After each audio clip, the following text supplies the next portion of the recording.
નમસ્કાર બાળકો, સ્વાગત છે તમારી પોતાની યુટ્યુબ ચેનલ ક્લાસર એકેમાં. આજે આપણે તમારી શાળામાં આવેલ નવી સ્વાધ્યાયન પોથીમાં ધોરણ 7નો ભાગ નંબર 3 વિષય ગણિતમાં પ્રકરણ નંબર 6 ત્રિકોણ અને તેના ગુણધર્મોનું સંપૂર્ણ સોલ્યુશન જોઈશું. તો ચાલો, પ્રશ્ન નંબર 1, યોગ્ય વિકલ્પ પસંદ કરો. 1. ત્રિકોણની બાજુની લંબાઈ અનુક્રમે 10 સેન્ટીમીટર, 6.5 સેન્ટીમીટર અને a સેન્ટીમીટર છે. જ્યાં a એ પૂર્ણ સંખ્યા છે, તો એની ઓછામાં ઓછી કઈ કિંમત હોઈ શકે? વિકલ્પ નંબર ડી 4. બીજું, બાજુની આકૃતિમાં PQ બરાબર PS છે, તો xની કિંમત શું થશે? વિકલ્પ નંબર સી 45. ત્રીજું, કાટકોણ ત્રિકોણમાં કાટખૂણા સિવાયના બે ખૂણા કયા હોય છે? વિકલ્પ નંબર સી લઘુકોણ. ચોથું, ત્રિકોણમાં એક ખૂણો 90 અંશનો હોય તો બાકીના બે ખૂણા 45 અંશના થાય. બીજું, બાકીના બે ખૂણામાં એક ખૂણો 90 અંશનો અને બાકીનો 45 અંશનો થાય. 3, બાકીના બે ખૂણા કોટિકોણ થાય. આપેલ વિકલ્પમાંથી કયો વિકલ્પ સાચો છે? તો કે માત્ર ત્રીજો વિકલ્પ, વિકલ્પ નંબર સી, માત્ર 3. પાંચમું, ત્રિકોણની બાજુઓના માપ 3 સેન્ટીમીટર, 4 સેન્ટીમીટર અને 5 સેન્ટીમીટર હોય તો તે કયો ત્રિકોણ બનશે? વિકલ્પ નંબર સી કાટકોણ ત્રિકોણ.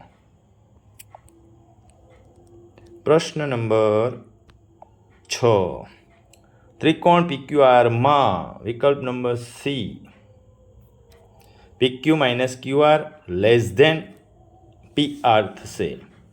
7મું, એક લંબચોરસની લંબાઈ 60 સેન્ટીમીટર અને વિકર્ણની લંબાઈ 61 સેન્ટીમીટર છે, તો તેની પરિમિતિ શોધો.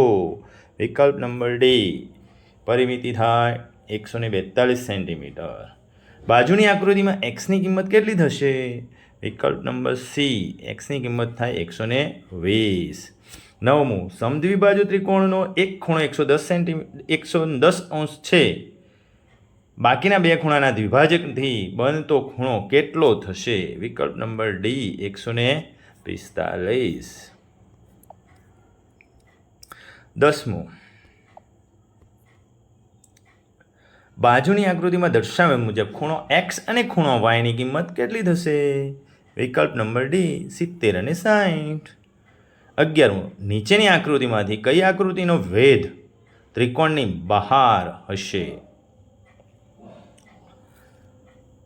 વેધ, વિકલ્પ નંબર ડીમાં, આકૃતિમાં. 12મું, ત્રિકોણ ABCમાં D એ BCનું મધ્યબિંદુ છે. જો AB બરાબર AC હોય તો ખૂણો ADC બરાબર ખાલી જગ્યા થશે.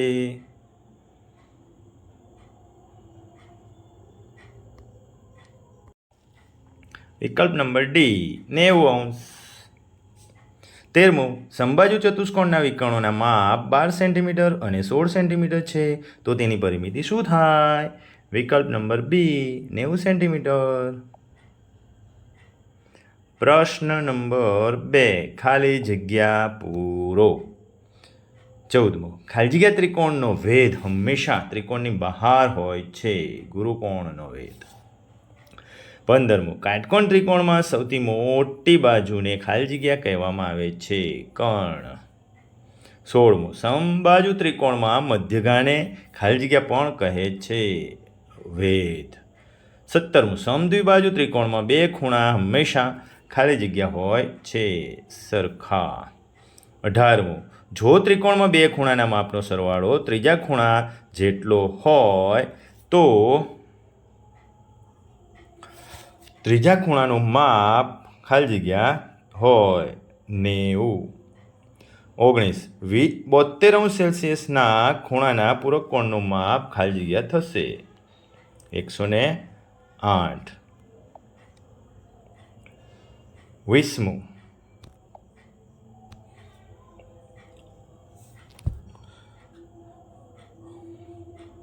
આકૃતિમાં એનું મૂલ્ય શું થાય?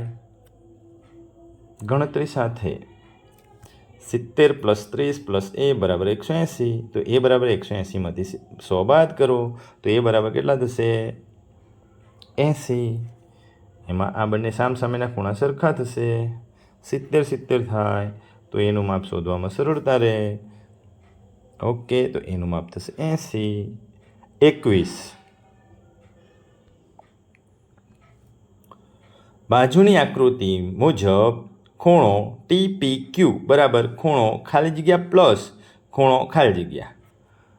તો PQR અને PRQ બંને ખૂણા PQR અને PRQ. પ્રશ્ન નંબર 3 માંગ્યા મુજબ કરો.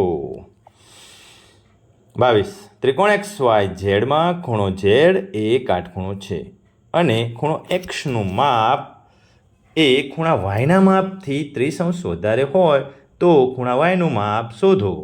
ખૂણા Z બરાબર 90° થાય. ખૂણા Xનું માપ Yના માપથી 30 વધારે હોય તો એક ખૂણો 60 એટલે 2x 2y થાય. એટલે ત્રિકોણ XYZ બરાબર M ખૂણો, અથવા એમ પણ લખી શકો તમે x + y +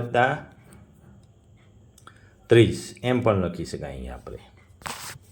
અહીંયા આપણે જે આ લખ્યું છે એની જગ્યાએ આપણે ખૂણો y + 30 એવું પણ લખી શકાય તો પણ જવાબ આવી જશે. તો 30 + 90 એટલે 120 થશે. 120માંથી આ બાજુ જાય એટલે y + y કેટલા થશે?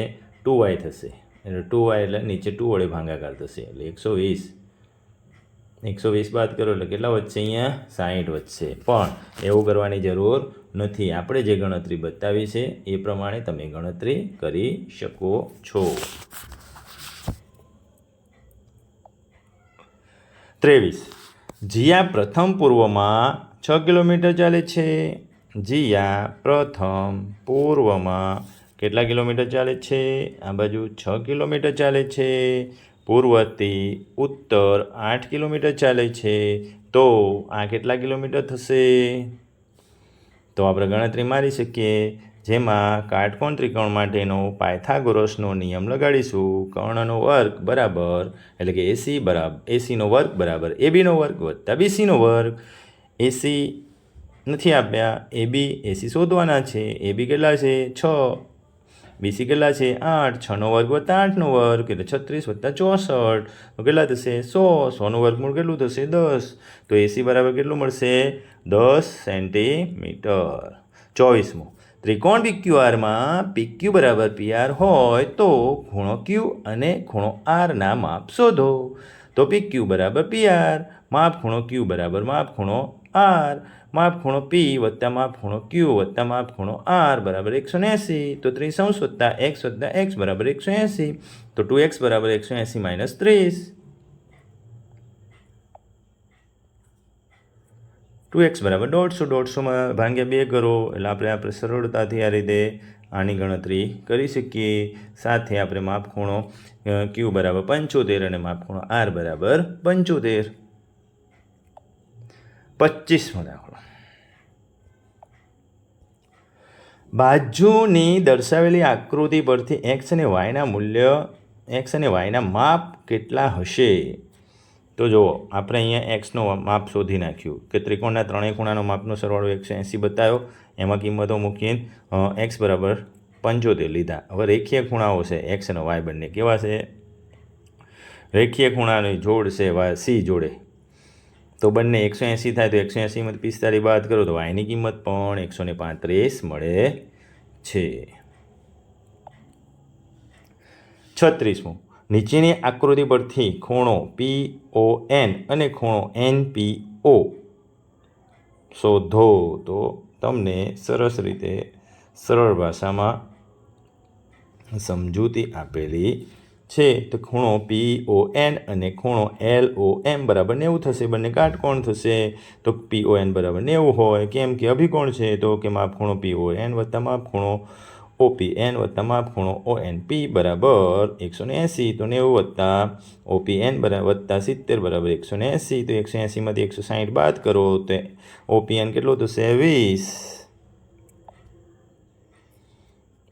27મો. જો ત્રિકોણના ત્રણેય ખૂણાના માપ 2:3:5ના પ્રમાણમાં હોય તો તેના માપ શોધો. તો જેટલું માપ હોય ત્રિકોણનું ત્રણેય માપ કેટલું હોય? 180. એમાંથી 2x 3x અને 5x. તો 2x વત્તા 5x 2x વત્તા 3x વત્તા 5x બરાબર 180 કરીશું આપણે. બરાબર, સાદુરૂપ આપે તો એક્સની કિંમત કેટલી મળશે? 18. એક્સની કિંમત 18 આપણે 2x 3x 5xમાં મૂકી દઈએ તો ત્રણેય ખૂણાના માપ 36, 54 અને 90 મળી જશે. 28મો. બાજુમાં દર્શાવેલ ત્રિકોણ ABCમાં AD DE સમાંતર BC છે તો x, y અને zના માપ શોધો. માપ ખૂણો DBC અને માપ ખૂણો ADE માટે માપ ખૂણો OBO બરાબર 30. તો માપ ખૂણો ADE બરાબર 30. બંને અનુકોણની જોડ છે એટલે સરખી થાય. આમાં પણ અનુકોણની જોડ છે ECB અને AED. તો બંને 40ના માપ થશે. હવે ત્રિકોણના ત્રણેય ખૂણાના માપનો સરવાળો 180 બતાવો અને અહીંથી ગણતરી કરો તો શું મળશે? માપ ખૂણો Z બરાબર 110. ચલો 29. સમદ્વિબાજુ ત્રિકોણની બે બાજુના માપ અનુક્રમે 9 સેન્ટીમીટર અને 20 સેન્ટીમીટર હોય તો તે ત્રિકોણની પરિમિતિ કેટલી થાય? શા માટે? તો કે પરિમિતિ 49 થાય. કેટલી થાય?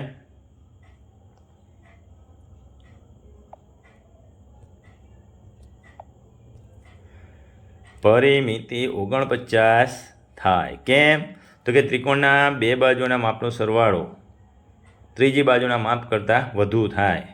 બરાબર, હવે 9 ને 20 તો 29 થઈ ગયા. ત્રીજી બાજુનું માપ વધારે કયું લેવું? તો આપણે બે બાજુ એવું વિચારીએ કે 9 છે તો એનું માપ 18 થશે. તો ત્રીજી બાજુ 20 છે એટલે 9 વત્તા 20 વત્તા 20 કેટલી થશે? 49. 30. આકૃતિમાં એક્સનું મૂલ્ય શું થાય? તો તમને સરળ રીતે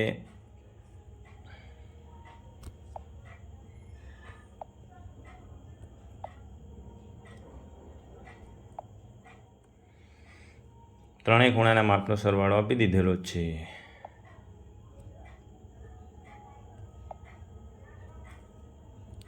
આપણે સરસ ચોરસમાં તમને બતાવી દીધું એટલી ગણતરી કરો. માપ ખૂણો P વત્તા માપ ખૂણો Q વત્તા માપ ખૂણો R બરાબર 180. એમાં x વત્તા 90 40 130 180 માઇનસ 130 તો x બરાબર 50. તો માપ ખૂણો P બરાબર કેટલો મળ્યો? 50.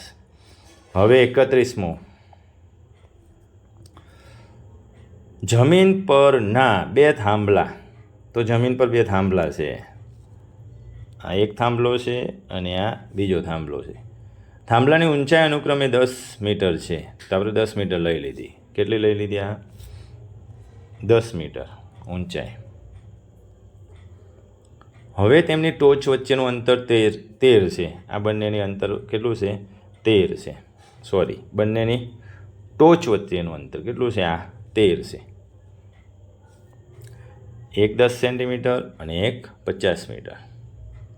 તો ટોચનું આ રીતે સરસ આકૃતિ બને છે. એમાં ગણતરી કરો તમે. શું ગણતરી કરીશું? તો કે આકૃતિ પરથી પાયથાગોરસનો નિયમ ક્યાંક લગાડીશું. કાટકોણ ત્રિકોણ બને તો AE² બરાબર x² વત્તા 5². કેમ? તો કે AE² બરાબર AD² વત્તા DE². તો કે 13² x² વત્તા 5². 5 ક્યાંથી આવ્યા? તો કે DE બરાબર 5 થાય. કેમ? તો કે ઉપર નીચે બાદબાકી થશે. આઈનું માપ અને આઈનું માપ બંનેનું બાદબાકી થશે. 15માંથી 10 બાદ કરી દેવાના છે એટલે 5 થશે. એટલે 169માંથી 25 બાદ કરો તો 144. માટે એક્સની કિંમત કેટલી મળશે? 12 મળશે. પાયા વચ્ચેનું અંતર કેટલું થશે? 12 થશે. કયું 12 મળશે ભાઈ? તો આ અંતર 12 મળશે. કેટલું મળશે? આ અંતર 12 મળશે. ક્યાંથી મળશે? તો કે આ રીતે પાયથાગોરસનો પ્રમેય લગાડીને ગણતરી કરો એટલે 32. કયા ત્રિકોણમાં વેધ અને મધ્યગા સમાન હોય? તો કે ભાઈ સમબાજુ ત્રિકોણમાં. 33. આકૃતિ પરથી ખૂણો A વત્તા ખૂણો B વત્તા ખૂણો C વત્તા ખૂણો D વત્તા ખૂણો E વત્તા ખૂણો F કેટલો થાય? તો કે 360 થશે. ખૂણો ABC અને ખૂણો DFE બંને સરખા થાય. હવે તમે જો શાંતિથી વિચારો તો આ બે ત્રિકોણ થાય છે. આ એક ત્રિકોણ છે બરાબર, અને આ બીજું ત્રિકોણ છે. આપણને ખબર છે કે એક ત્રિકોણનું માપ 180 થાય તો બીજા ત્રિકોણનું માપ પણ 180, તો બંને ત્રિકોણનું માપ કેટલું થશે? 360. જો ત્રિકોણની બે બાજુના માપ 11 સેન્ટીમીટર અને 5 સેન્ટીમીટર હોય તો ત્રીજી બાજુના માપ શું થશે? તો કે બંને બાજુના સરવાળા કરો. 11 + 5 = 16 થાય. સરવાળો ને બાદ બાકી 16 અને 6 આવે. તો ત્રીજી બાજુનું માપ આ બંનેથી ઓછું હોય, 1 કરતાં ઓછું અને 1 કરતાં 16થી ઓછું અને 6 કરતાં વધુ. તો 35. ત્રિકોણ ABCમાં ખૂણો B એ ખૂણો A કરતાં બમણો છે અને ખૂણો C અને ખૂણો A કરતાં 3 ગણો છે. તો ખૂણા Aનું માપ શોધો. ખૂણો B બરાબર 2 માપ ખૂણો A અને ખૂણો C બરાબર 3 માપ ખૂણો A. ત્રણેયનો સરવાળો કરો તો 180 થશે. તો માપ ખૂણો A વત્તા 2 માપ ખૂણો A વત્તા 3 માપ ખૂણો A બરાબર 180. 6 માપ ખૂણો 1 6 વડે ભાગાકાર કરો તો કેટલો જવાબ આવશે? 30. તો માપ ખૂણો B બરાબર 30 હોય તો માપ ખૂણો C બરાબર કેટલું થશે? 90. 36. બાજુની આકૃતિમાં xનું માપ શોધો. ત્રિકોણ ABCમાં માપ ખૂણો C બરાબર 180 - 25 - 35 બરાબર 120. તો ત્રિકોણ ECDમાં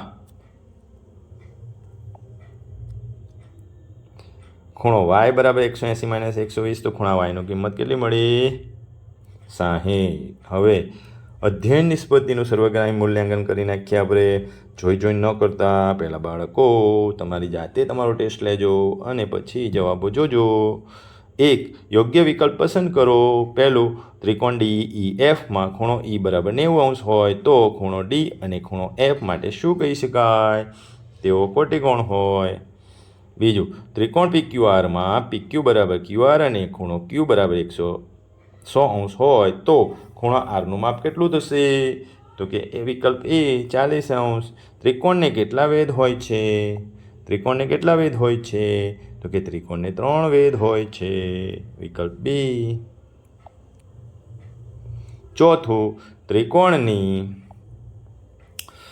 બે બાજુના માપ અનુક્રમે 6 સેન્ટીમીટર અને 10 સેન્ટીમીટર હોય તો ત્રીજી બાજુનું માપ શું હોઈ શકે? તો કે 6 સેન્ટીમીટર હોઈ શકે. કેટલું હોઈ શકે? 6 સેન્ટીમીટર હોઈ શકે. 5મું, બાજુની આકૃતિમાં બતાવ્યા મુજબ BC બરાબર CA અને ખૂણો A બરાબર 40° હોય તો ખૂણો ACDનું માપ કેટલું થાય? તો કે ખૂણા ACDનું માપ વિકલ્પ B 80° થાય. બીજું, સૂચના મુજબ કરો. છઠ્ઠું, જો ત્રિકોણના ત્રણેય ખૂણાના માપ 5:3:1 પ્રમાણમાં હોય તો તેમના માપ શોધો. ત્રિકોણના ત્રણેય ખૂણાના માપ 5x 3x અને x હોય તો આપણે ત્રણેય ખૂણાના માપનો સરવાળો 180 બતાવ્યો એટલે x બરાબર 20 મળશે. ત્રણેયની કિંમત મૂકી દો તો એકનું બાજુનું માપ, એક ખૂણાનું માપ 100 મળશે, બીજાનું 60 અને ત્રીજાનું 20. બાજુની આકૃતિ આપેલી છે સરસ. 7મું, બાજુની આકૃતિમાં બતાવ્યા મુજબ A અને B તળાવના સામસામેના બિંદુઓ છે. સર્વેયરે કાટકોણ ત્રિકોણ રચ્યો છે તો A થી B વચ્ચેનું અંતર શોધો. આપણે કાટકોણ ત્રિકોણ બનાવી દઈશું પણ AB વત્તા BC બરાબર AC થાય છે. તો આપણે કેમ કરશું?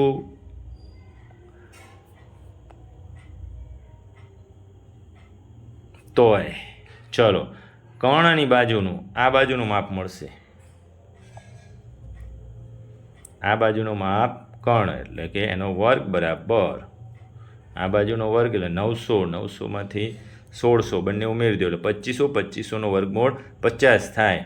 તો 50માંથી 12 બાદ કરી નાખવાના. 50માંથી કેટલા બાદ કરી નાખવાના? 12 બાદ કરી નાખવાના. એટલે જવાબ આવશે 38. 8મું, ત્રિકોણની બે બાજુઓના માપ 6 સેન્ટીમીટર અને 11 સેન્ટીમીટર છે, તો ત્રીજી બાજુનું માપ કઈ બે સંખ્યાઓની વચ્ચે હોઈ શકે? તો 6 અને 11, 11 + 6 એટલે 17, અને 11માંથી 6 જાય એટલે 5, એટલે 17 અને 5ની વચ્ચે હોઈ શકે બંનેના. 17થી નાની થાય અને 5થી મોટી થાય. 9મું, બાજુની આકૃતિ પરથી ખૂણા એનું માપ શોધો. તો બાજુની આકૃતિ પરથી આપણે ખૂણા એનું માપ શોધ્યું. ખૂણો A વત્તા ખૂણો B બરાબર ખૂણો C બહિષ્કોણ છે. ખૂણો C કેવો છે? બહિષ્કોણ છે. તો કે 65 બરાબર 115, 115માંથી 65 બાદ કરો એટલે ખૂણા એનું માપ શું મળ્યું? 50. 10મો પ્રશ્ન, નીચે આપેલ બાજુઓ પૈકી કઈ બાજુ ધરાવતો ત્રિકોણ શક્ય છે? પહેલું 2 સેન્ટીમીટર અને 3 સેન્ટીમીટર અને 8 સેન્ટીમીટર, જે ત્રિકોણ શક્ય નથી. કેમ? કારણ કે બે બાજુઓનો સરવાળો ત્રીજી બાજુથી મોટો થતો નથી. 2 + 3 બરાબર 5 થાય. 3 + 8 બરાબર કેટલા થાય? 11 થાય. તો મોટો થવો જોઈએ બે બાજુનો સરવાળો.